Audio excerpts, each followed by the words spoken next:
হাফিজ হুজুর রহমতুল্লাহি আলাইহি মাদ্রাসার পক্ষ থেকে নারে তাকবীর।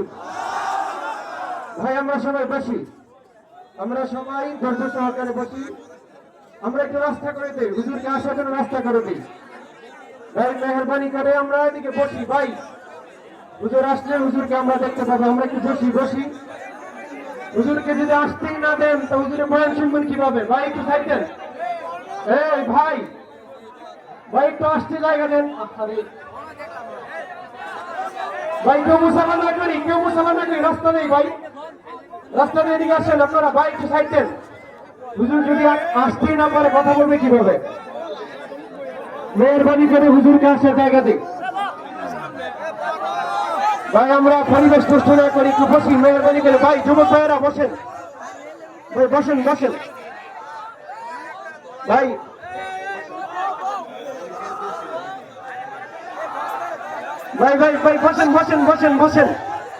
বসেন। আল্লাহ তাআলা হুজুরকে আল্লাহ তাআলা নিয়ে আসছেন, আমরা খুশি না বেজার? যদি খুশি হয়ে থাকি তাহলে আমরা সবাই বসি। আল্লাহ তাআলা যে হুজুরকে দেখার তৌফিক দিয়েছেন, আমরা খুশি না বেজার? সর্বোচ্চ ধৈর্যের পরিচয় দিতে হবে। আমরা যদি সুন্দর একটি পরিবেশ দিতে পারি এবং আমরা যদি আন্তরিকতার সাথে, আগ্রহের সাথে এবং আল্লাহ তাআলাকে রাজি খুশির জন্য আমলের নিয়তে কথাগুলো শুনি, তাহলে হুজুরও দিল থেকে আমাদের দরকারি কথাগুলো বলবেন, আল্লাহ তাআলা হুজুরের জবান দিয়ে বের করবেন। এজন্য আমরা সবাই